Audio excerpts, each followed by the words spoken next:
So NY. Yes, sir. You're so NY right now. Yes, sir. You and Just Blaze. Can I get a hat? Yes, I was. Let me tell you what happened with these hats. Yeah, I saw the hats, dude. I did a few hats, right? You know what I mean? So New era. This is. Let me get to this. Okay, let me let you get to this. Let me let you work, this Fabolous. This gets juicy. I did some hats. You know what I'm saying? They came. They looked dope, but they weren't the new era fit. You know what I mean? So I had to double back. They was a Bandulu fit? I don't know what kind of fit it was. Like a little Russian kind of fit? It was a little funny fit. And I gave a few out, and people, I said maybe they won't notice the funny fit. But I gave a few out, and people were like, yo, it got a funny fit. Got a funny fit. So I just stopped for a second, and then I just put in a new era. So we got some new ones coming, and I didn't want to give you the funny fit, man. I got a funny shaped head, so it's all right. And I knew funny head and funny fit don't match. Pause. I knew that doesn't. Good pause. Was you dealing directly with China? No, I was dealing with because they got some big ass heads out there, B. Nah.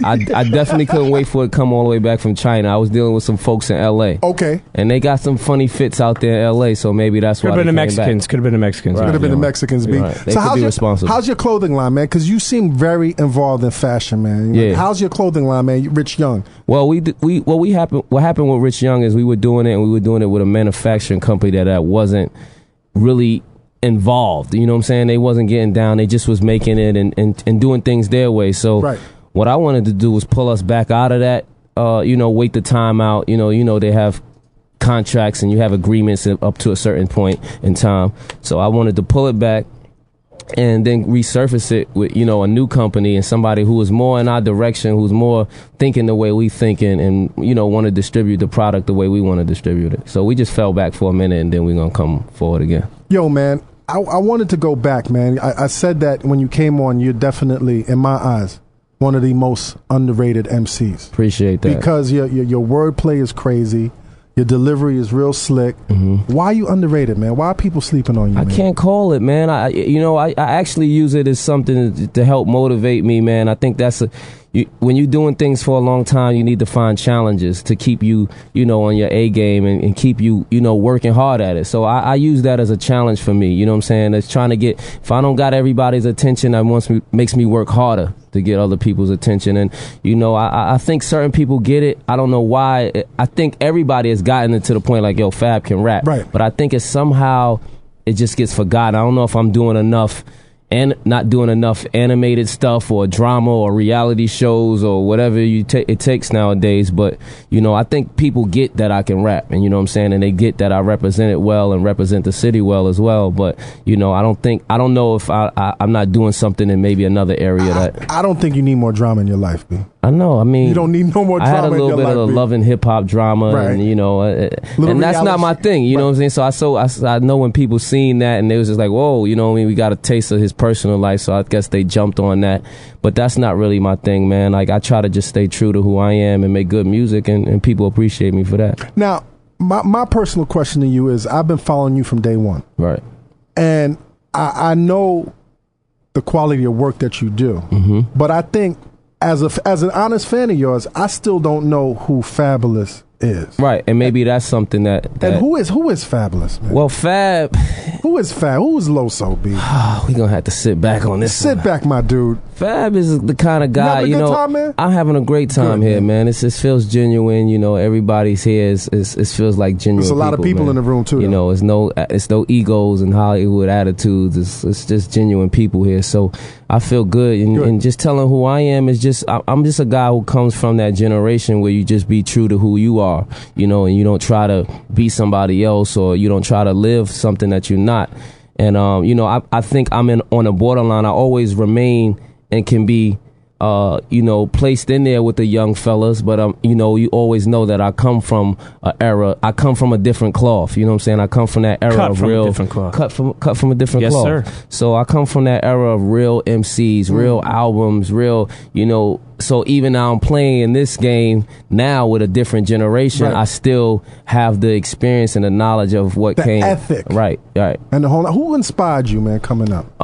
In your era? my first guys was Big Daddy Kane and Cool G Rap, man. And I guess even if somebody can see how multi-syllable rap now. That comes from those two guys, and that comes from Rakim, and you know, the way they would break down their words and their wordplay, you know, and now, of course, you know, I think the styles and some of the flows and stuff have you know, grown, but I think you can hear, you know, some of their tactics. And those were the first guys that I listened to, you know, coming from Brooklyn, and seeing that somebody from the same walks of life that I'm from can be somebody or be successful or be looked at in everywhere and everybody know them. So I use those guys to really inspire me. And then, of course, the Jay-Z's and Biggie Smalls and, you know, those guys came along. And, you know, that was even closer to me because, you know, Jay was from a projects. You know, Biggie was from 10 blocks away from me. And, you know, I could see if he can make it from a housing projects. I grew up in a housing projects. You know, it's now how a kid can look at Obama and say, you know, I could be a president now because now I can see that there is a black president, where before it was,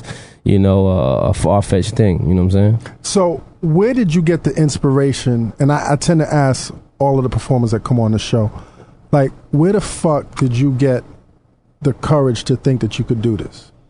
When did I think I could do this? Like from play rap to mimicking Kane and G-rap to like, yo, I'm gonna do this. Well, it didn't really get serious for me until I really got an opportunity to do it seriously.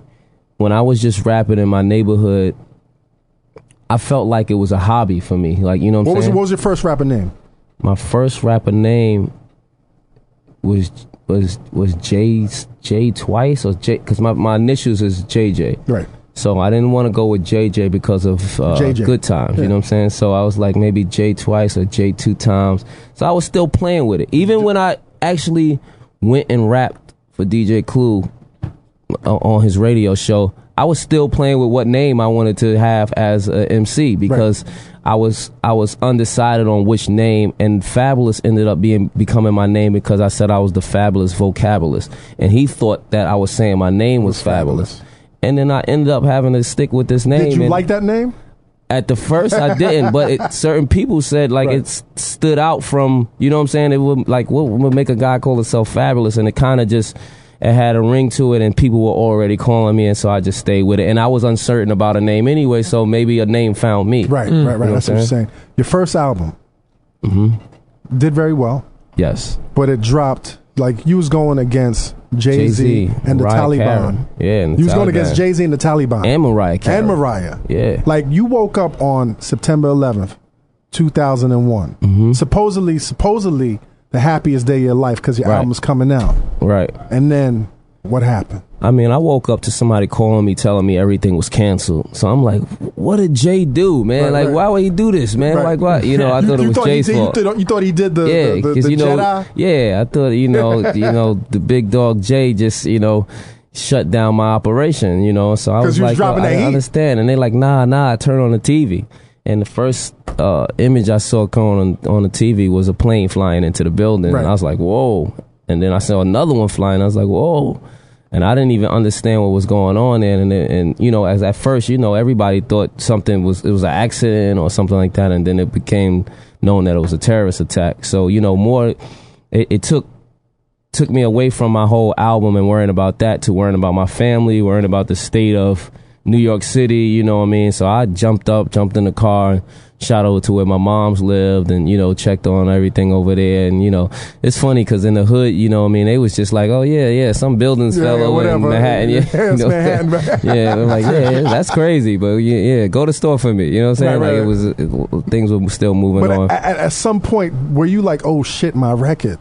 At some point, I sat and was like, yo, why did this kind of have to happen on my day? Because this was like also, for an artist, dropping your first album, it's like your baby. You know what I'm saying? So it's like something tragic happening on the day that your baby is born. And I couldn't understand why something like that would happen. But so you kind of personalize it in a sense? I kind of personalized it. It kind of felt like it was like a black cloud over the situation, over me and over my situation. So, you know, but it ended up, I think I did 144,000 units first week. Congratulations, man. So people still came out and they still wanted some music. They still, you know, even in a time of crisis, you know, people would like to listen to some music, maybe even to take their mind off of the crisis and things that's going on. So, Things happen for a reason, and it was nothing I could do to prevent that situation, and we just had to make the best of it and make sure that. But it did help you realize, things like that could come and change your world as well. So. Exactly.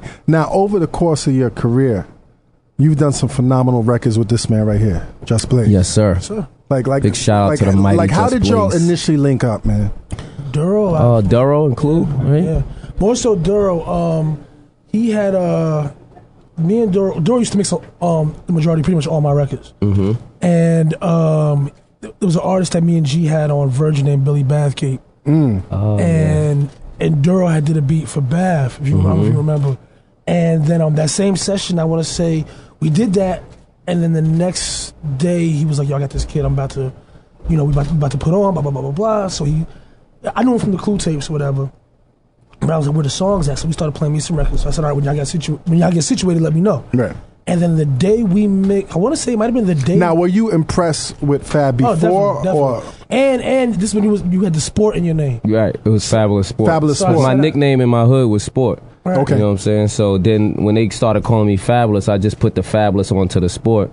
And then eventually I dropped the Sport. Yeah, this is less. The rest is history. Too many syllables, much words, man. yeah. Too many syllables. Yeah. But I dug that because for me, I know the backstory of it, but for me, it was a flip-on polo sport. So I said, I already like the kid. Okay. Right. He got good taste in That's clothing. classic. So then, so the day, actually, I want to say, if I'm not mistaken, it was the day we mixed Streets is Talking.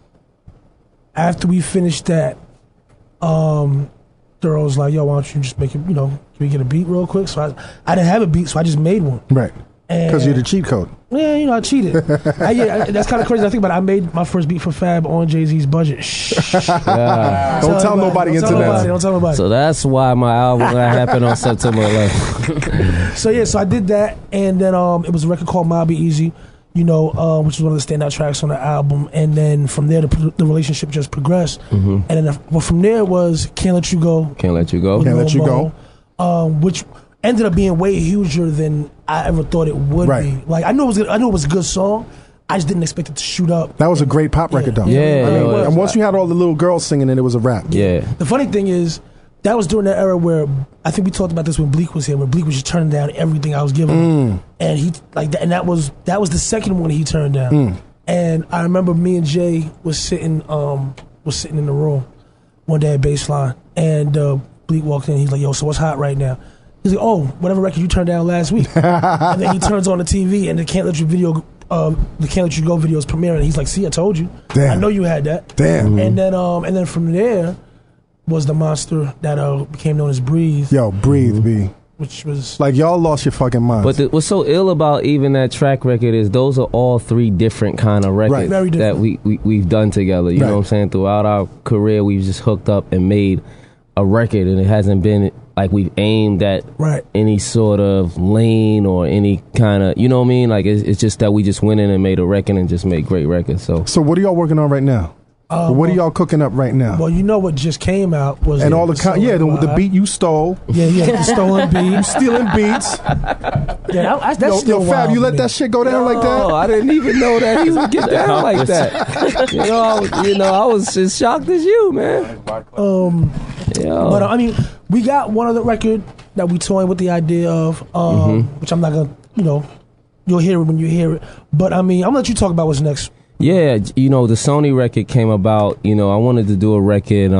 It was an urgent record to me because I had just heard the interview with Lil Wayne just say flat out he don't like New York. Right. So I was like, that thing where you made it a hot line, I made it a hot song. Right. So I wanted to take this line and make it a hot song, but at the same time, just somebody act like they had some ears, and a New York artist who had some ears and heard this man just say he don't like New York. And I have Now, how did you feel when he said that, man? I just felt like I didn't feel anyway like it was directed at anybody or directed at me, or even, it's his opinion, but at the same time, I felt like nobody really goes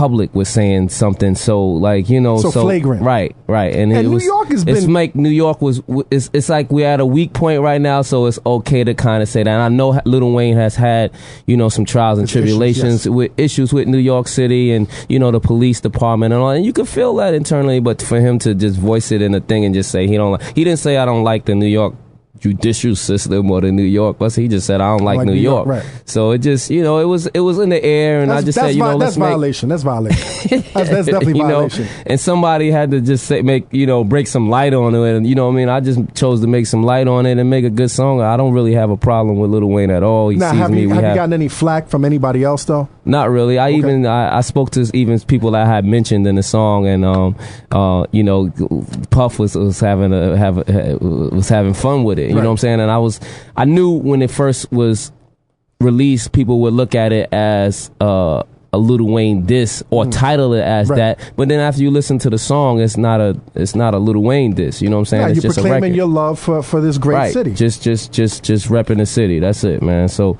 you know, everybody, you know, I think took it as that and didn't look at it any other way.